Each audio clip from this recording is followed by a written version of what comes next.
Welcome to our River Radio Sports Central podcast, powered by our friends at NovaCare Rehabilitation, alongside Matt Varney from 103.5 ESPN. I am Darren Kinnard, and we are down to the final 2 weeks of the winter season.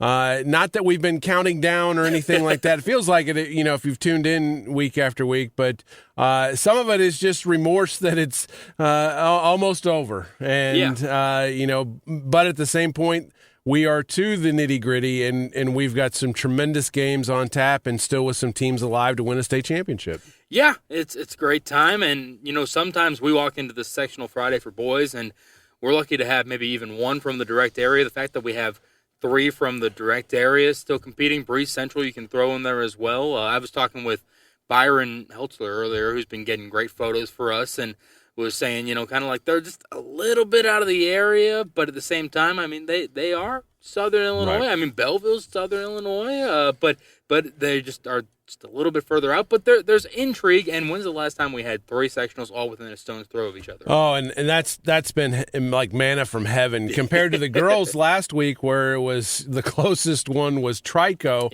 and then Westland, and then on up in Civic Memorial, and so when I do the scores or the stories of that's. And it works out in my head. And, right. It's like I always talk about area. And it's like, well, what does area mean? Right. And for that, I mean, our immediate area within, an hour of our station, sure, here, our Carterville campus here. And then regionally, that spreads out, and you're going to include the Metro East type teams, right. and you're going to include the National Trail Conference, the Little Illini Conference, the Mount Carmels, the Olneys, those type of teams. And so, that's kind of where I'm headed. That's where my mind's at. And, it's a dangerous place up there, but, that's where the thinking is. And we saw that a lot with the wrestling, where we had the immediate area, we had these kids advanced, and the regional ones, that type of deal. And so what we do have, we'll start with the girls, the semifinals. Well, first of all, let's back up. The super sectionals on Monday were, Edwards County fell in the 1A Super to Carrollton, who has advanced to the championship game. In 2A, Nashville took care of its business at Vandalia and came away with a fairly easy win over Camp Point Central. Got out to a 19-4 lead, never really challenged. Mount Carmel goes up to Unity and wins, and so we had Mount Carmel and Nashville both in the 2A state. Again, we had an area team and a regional team. And then in 3A, the game I went to in Taylorville was just a tremendous game between Mount Vernon and Quincy Notre Dame, and the Lady Rams, again, that no more than 5 points separated the teams, and just a heartbreaker to be that close and to lose by one.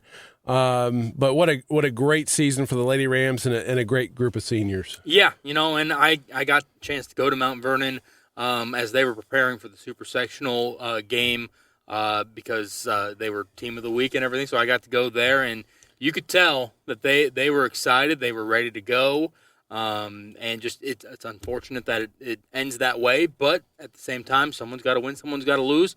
It's good that it came in a game that clearly everything was left out there in. Yeah, no question about it. Is they ended up losing 55-54. And so now fast forward to yesterday as we record on Friday morning. The 1A, 2A, and 3A semifinals all on the same day. A little different format this year. We didn't have anybody in 1A area or regional. And then we had Nashville and Mount Carmel. And Mount Carmel drew the defending champion Peoria Notre Dame. And that was 21-19 at the half. And I was like, oh, boy, this would be a major upset. And then I believe it was 40-16 in the second half as Peoria Notre Dame is they're really good. And so the Lady Aces will play for third tonight. But again, that's a first trip to this point for Mount Carmel, and to bring home a trophy, that's a big deal for them. Yeah, without a doubt. I mean, this is the point to get to. Once you get through super sectionals, you know for sure that you got 2 games remaining, no matter what.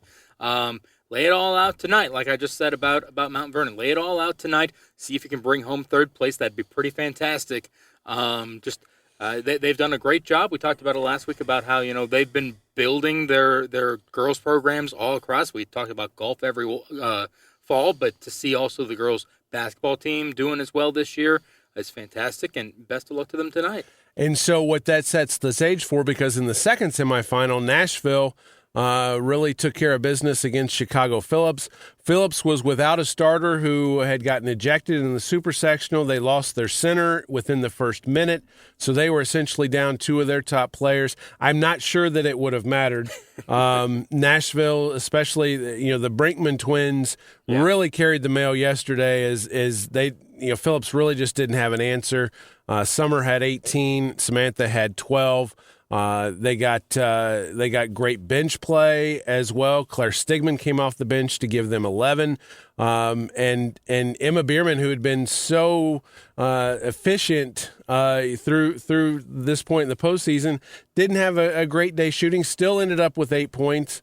And I suspect, knowing the competitor in her, she's going to be fired up for the state championship. And realistically, they are all ready to go because this is a rematch from last year's title game that Peoria Notre Dame won on a last-second shot, 48-46.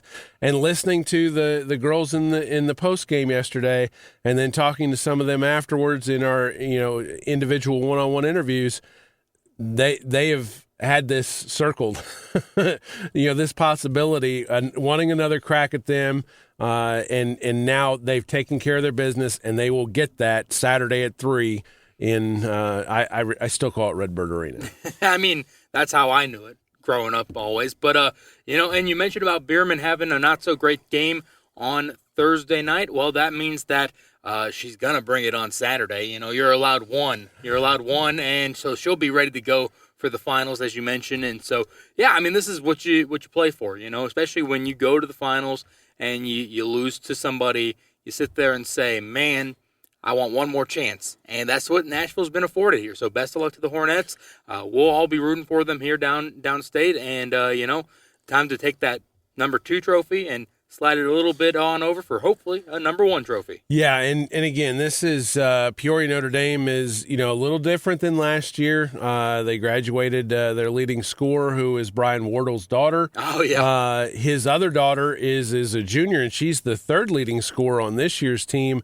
Talking with Nashville head coach Dempsey Whitty, he was talking about, we have the Brinkmans are tall guards, but they're tall too, and they're tall across the board. And so this may be one of the few teams that Nashville has seen outside of the metro teams that they have played that might be bigger than them, and that will be something they'll have to adjust to. Yeah, but as they've shown, they can handle the metro. I mean, one of their only losses of this season came against a 4A team that, they took that challenge, and they got close against Alton, I believe it was, that, they did the best they could against them. And so this is a battle-tested Hornets team, not to say that Peoria Notre Dame isn't, but they know what they're getting into, and they have the experience because they brought back almost everybody from last year. They have the experience of that state championship game last year. Not that Peoria Notre Dame doesn't, but just they're a very battle-tested team that is hungry to go ahead and get some revenge. As far as Peoria Notre Dame, when you look at their 4 losses, they're 33-4.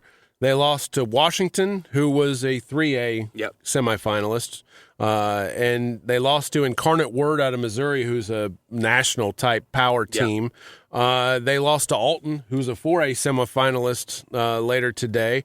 And then they also lost to St. Ignatius College Prep, who beat Washington in that 3A semis. And so when you look at that and you see that the level of competition that they've played, and Nashville's in the same boat. They're 33-3, but as you mentioned, their losses were to Bree Central. Mm-hmm. They lost to Lift for Life Academy out of St. Louis. And they lost to O'Fallon, who is, again, a 4A team. And so these are teams that not only are really good and really talented, but they schedule appropriately. Yes. And they challenge themselves to get better. And I think it sets up for another fantastic battle here tomorrow. Yeah, and I mean, that's why you build the schedule. And obviously it won't always work out the way that it does, as it has for Nashville and for Peoria Notre Dame. But you look at even college coaches and also, of course, the high school level, and you sit there and say, man, that is a tough schedule. Why'd you schedule it that way? Don't you want a couple cupcakes, coach? Get that confidence up. And they say, yeah, that's nice, but then we're not going to be ready at the end of the year. Right. So they prefer to take the hard route and, go ahead and take the lumps as it is and be hopefully at this stage. And unfortunately, there can only be 2 at this stage right. at this point, but that's why you always schedule the way that you do so that you're ready for these moments. Battle-tested exactly. is the word that I think satisfy that. So let's flip the page to the boys. We've talked about it all year, not that we're any sort of geniuses or anything, but we talked about all year that the 3 1A teams that we expected to be there at the end would be Goreville, Meridian, and Waltonville. Going into Wednesday night's sectional semifinal at Cobden, those were the 3 that were left. Yep. And honestly, when you look at it, any one of the 3 could come out of that. And so we talked about the fact that the number 1 seed was going to be key because you would avoid having to play both. Yeah. And so you had Meridian and Waltonville, just a great game in the semifinals. Goreville had taken care of Oakville the night before. And Meridian rallies from 9 down in the final 4 minutes and some change to beat Waltonville 54-51, setting up the championship game tonight. Meridian and Goreville at Cobden, and look, I vote we move it to the arena. Nothing against the folks at Cobden, because that's a tremendous facility and they do a great job. But I think that you could probably get 3,000 or 4,000 there tonight for this matchup. Well, this is how you do it. You say SIU comes and says, we'll take the concessions, you get the gate, and then IHSA gets there. But everybody will end up happy that way. It'd be great. But yeah, unfortunately, no offense to Cobden, unfortunately that's not how it's going to go, but it's going to be a great atmosphere because everyone's going to be tightly packed into that gym, and it's going to be, you got some of the best fan bases in Southern Illinois going head-to-head in that. Talked with Todd Tripp on Wednesday as well before that game, and I asked him, as several people had at that point, who do you want? Who do you think's coming out of this? And he was, of course, saying, no, I don't know. It could be either one, really, and which was fair. And he did, kind of say, Waltonville's kind of got the pieces, but Meridian just can hit you at any angle. Right. And that's what happened. Waltonville had control of that game, a lot of it, just kind of kept being in front. But then at the end, Meridian flips that switch, as we've seen them do several times this year, and they go on that run that gets them the 3-point win. David Davis gets his 100th career win. It was a great night for Meridian. Waltonville, again, I'll keep saying it about all the teams, they left it out there. They did what they were supposed to do in that stage, but Meridian just comes through a little bit more, and you probably can lean that a little bit on the experience from last year for them, because just like we're talking about Nashville, they returned nearly everybody from last year, and so they know what it takes to get to that next level, get themselves in the zone when they need to be, and they've come through in a big way. And tonight it's going to be a fantastic game, and it could have been a rematch between Waltonville and Goreville. Instead, it's the first meeting this season between Meridian and Goreville. We have no idea what to expect from it. We can obviously take the 2 teams and kind of extrapolate a little bit, but we have no idea what's going to happen tonight. Well, and the interesting thing was A.J. Flinoy Jr., the postman from Meridian that had such a great run last year and is such a force. He was in foul trouble, for much of the game against Waltonville. Ended up with 14 and made some key plays and key moments, and especially during that big run in the fourth quarter. But the difference, I think, for Meridian is Colin Manan. He has been phenomenal all season, and then he had not gotten a lot of shots, and really the offense hadn't been there, and then all of a sudden he hit 3 threes in 58 seconds in that span. I've seen it during the run. And it was the complete game changer. And he's a guy that, number one, he can play, first of all. Yeah. And as the young kids say, he's got that dog mentality. He does. And he is a guy that, is not afraid to take the big shots. No, he's not. And I think he's a guy that can be a difference maker. Yeah, coming into the season, it was obviously Flanoid, and then on the guard side, I think the name that was most well known was Ranson, and Javion's fantastic guard. But Manan, as you said, I've seen that happen in other Meridian games when they played for third place at Pinckneyville against Murfreesboro. That is exactly what Manan did, coming down in the final minute, and he ends up missing what would have been the game winner. And Murfreesboro holds on for like the final 20 seconds, I think, of it. They're able to hold on and play keep away, basically. But Monan is just fantastic shooter. He knows what he's doing out there, and they know that they can rely on him in that moment when they need a comeback. When they're down by 6 or more, they say, hey, we need you to run up and down that court and just hit it in transition, and it's hard to hit threes when you're running down the court, and you got to pull up right at the right spot because you want to be kind of on that line, be as close as possible, but also you want to make sure that you get the shot off in time. Not a lot of players can do it that way. You see a lot of them hit those threes in the flow of the offense, but it's totally different when you're running right down from the other side of the court to be able to hit it. He's a fantastic shooter. Yes, and again, Meridian has in that run they really ratcheted up the press, and when they get that press going, and they can give you a couple different looks at it. One is with Flanoid at the top of the press, which is trouble, and the other thing is he's kind of in the middle, or he's floating around, and Goreville they have just been so good all year. I mean they had the issues with Cole Tripp's injury there at the holiday tournament, and obviously you can't control that. But the way they have gone about their business all year, before and after that, they are versatile, they're athletic. They have, the ability to score, with 6 or 7 different guys. He's, Coach Tripp is cycling in dudes off the bench. Yep. And we've talked before about, a lot of times in the postseason, that bench shrinks down to 8, maybe 7. Not for Goreville. He's playing 10 dudes and they're all contributing. And, talking to him after the game Tuesday night, and he's like, from a coaching perspective, it's just such a joy because they don't care who scores that particular night. And that's a dangerous place to be as an opponent, because it's not like, okay, look, we gotta control this guy or slow him down, or, these two. I mean, it could be literally, one of 5 people. Yeah. Now, the caveat to that is make no mistake, Cole Tripp is the straw that stirs the drink for the Black Cats. Yeah, without a doubt. I mean, if he's having an off night, they can lift him up, if you will, and they can survive those instances. But at the same time, when he is moving, that entire team is just a completely different team.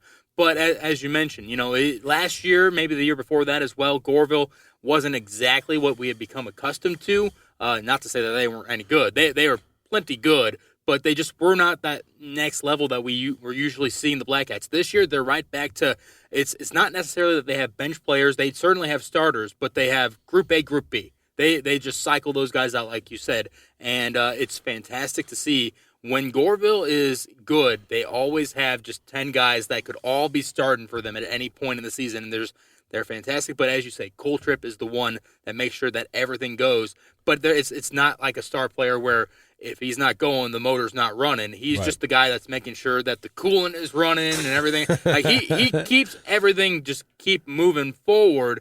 Whereas on a lot of other cars, a lot of other teams, it would be like, oh, you're not starting? Well, then I guess we're not moving from this spot. Yeah. And so the winner of this game advances to the EIU Super Sectional on Monday. They will play the winner of Tuscola and Effingham St. Anthony. And Tuscola is a tradition-rich program, as is St. Anthony. St. Anthony is, they were upset last year in the regional final. Right. They were, they hosted the sectional and weren't there, and so that was a big surprise. But they are in the final tonight.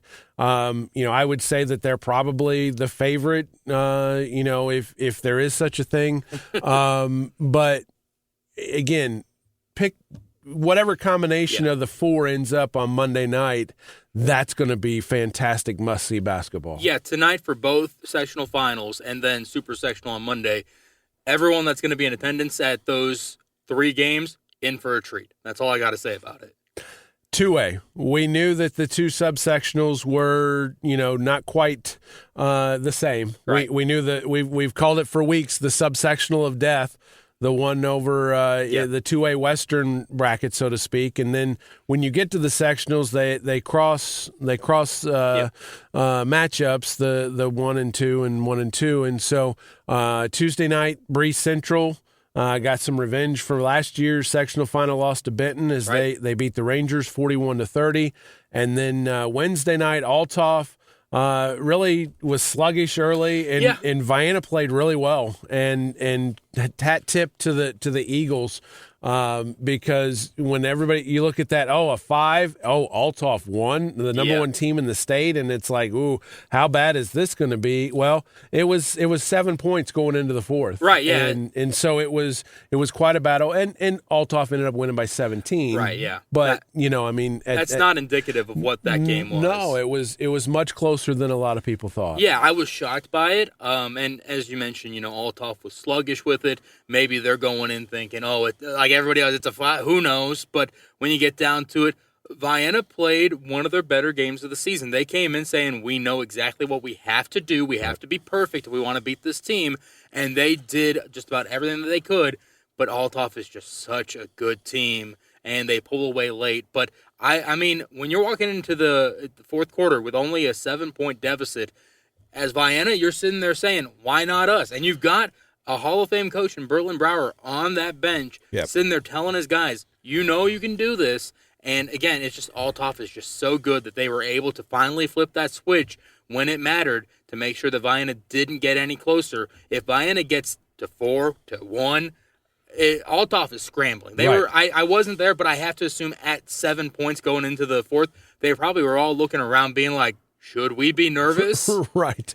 Yeah, and again, if it gets into that striking distance where it is a 2-possession game or down to a 1-possession game, well, now, Vienna, which had traveled very well, their fan base is super into it, and again, you start believing, and that's why we talk a lot about, getting off when you're the favorite, getting off to that good start, and then, just eliminating any thought that the other side might have that they're going to pull an upset tonight. Well, and I always hate to do the what ifs, but, it always seems like when a team has a really transcendent player, like Vienna did the past couple of years with Owen Treat, it always seems like the year that they come off is when that team takes that next step for one reason or another, which Vienna has done this year. But it then makes you say, well, what if? Right. What if Owen Treat was on the team? And we'll never know, but it does kind of stem that where, well, man, they were so close. You would have to think that if Owen was there, he might have been actually able to propel them into that, and then it's a deadlock the rest of the game,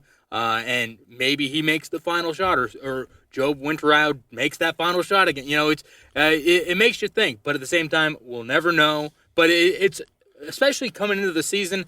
New coach. Obviously, Berlin Brower knows what he's doing, but, it was a new coach. How long is it going to take to adapt to all this? Because him and Stephen Dreher aren't necessarily the same coach. Right. Different coaching styles, different systems, kind of. But they did well in year one, even though you saw a little bit of a dip, and obviously that's going to come with a new coach, with your star player from last year graduating. You're going to have that dip, but still to be able to weather the storms they did, play close with a lot of teams that maybe they didn't think that they would, and then find a way to get to a sectional, that's shown improvement, even though in the face of, saying you shouldn't have had that improvement this year. Yeah, I think 23 wins was the final total, and a regional championship, so hats off to Vienna for a great year. So that sets up tonight, Bree Central and Altoff. Two contrasting styles. Altoff wants to go up and down and pressure. Bree Central will have to control the pace and keep this game in the 40s, which is going to be quite a challenge. But here's the one thing that we know: the Cougars will flat defend you. Oh yeah.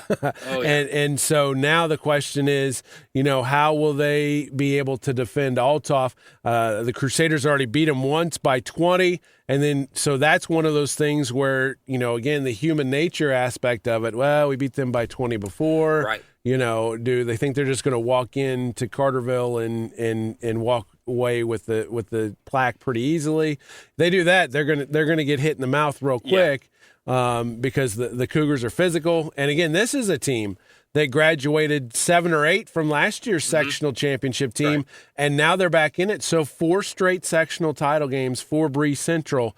That's impressive, and again, they've not been able to capitalize on that necessarily. But look, you can save the criticism for that. Getting there is, especially in 2A, especially in the brackets that we see. That's a pretty dang impressive accomplishment. Yeah, but and going back to just the mental side of things, it works both ways. Also, if Breeze comes in and says, "Well, these guys did beat us by 20 earlier in the season. We got to look out for this."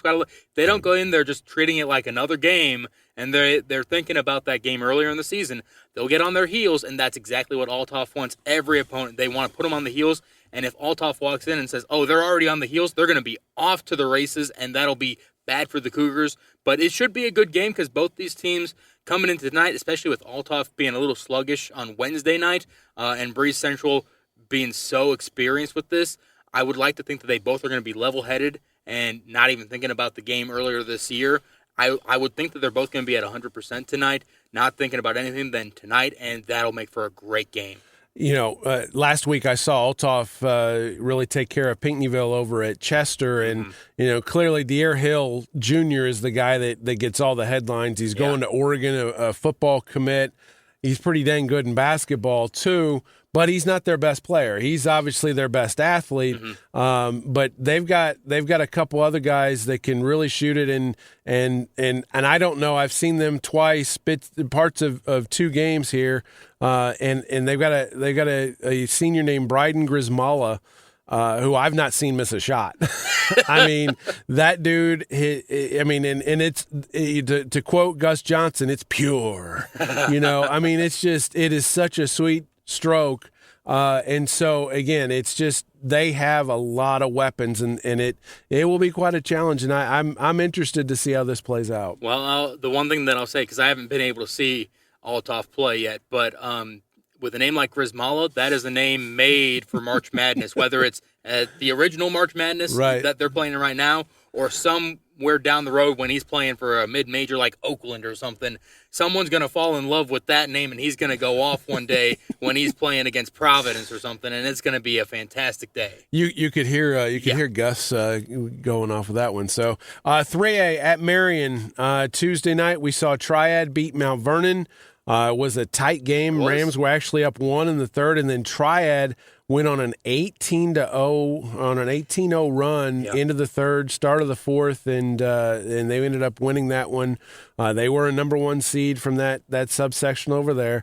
Then Centralia gets a late 3 from Michael Organ to beat Eastside 46-43. So tonight at Marion, you've got Centralia and Triad 2-1s. The way the seeds played out, and now you're playing for a title. May not have gone completely chalk, but it's still, that's how you draw it up generally. When you're the bracket makers, you're like, who do we want to get there? And it's usually your ones. And so, but I mean, how about Michael Organ? That was not a name that surprised me when the highlight was posted, when the final, it did not surprise me, because when I went and did Marion Centralia at the beginning of January, he was a name that just kept on popping up here and there, that handling the ball, could hit the 3, didn't make the difference in that game, but was one of those ones that's like, yeah, this kid's going to be pretty darn good. He's going to have some big moments. And sure enough, he has one of the biggest moments of Centralia. I mean, it is the biggest moment there, advancing to the sectional final, and a great job. And you could tell that he was ready for it. He wasn't intimidated by the moment. Well, and he's just a sophomore, but here's the thing is that he was getting run as a freshman. And when you get run as a freshman at Centralia or these bigger schools like that, that's a big deal. Huge. And so he was basically their go spot up in the corner 3-point guy.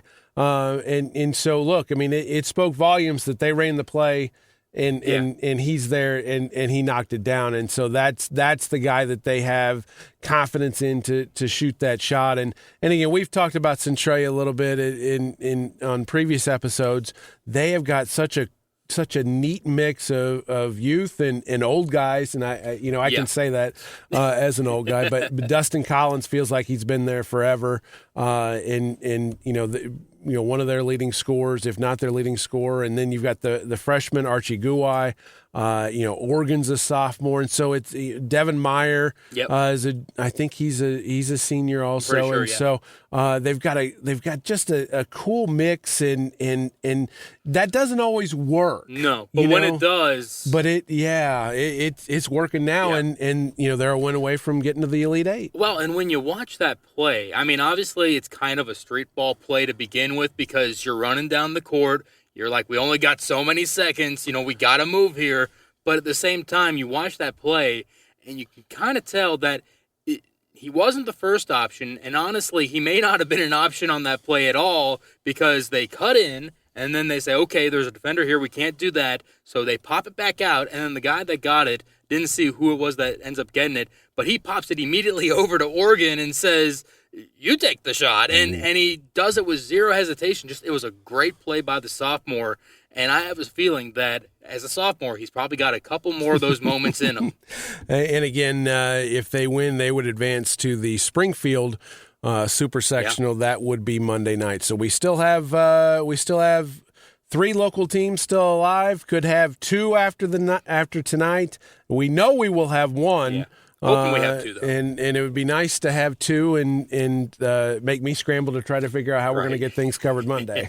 Yeah, well, because, you'll be on the road either way because as we talk about region and area, and unfortunately the region one that's going to be happening at SIU will probably not take precedence over the area. Yeah, no, and again, I miss the days of the doubleheader. Selfishly, the doubleheader at Southern, the 1A, 2A, because I could go there and cover both. I understand why they did split them up. Again, I'm not gonna fault them because for years we've had the teams from the central part of the state having to come down to Carbondale, and it stinks for Meridian.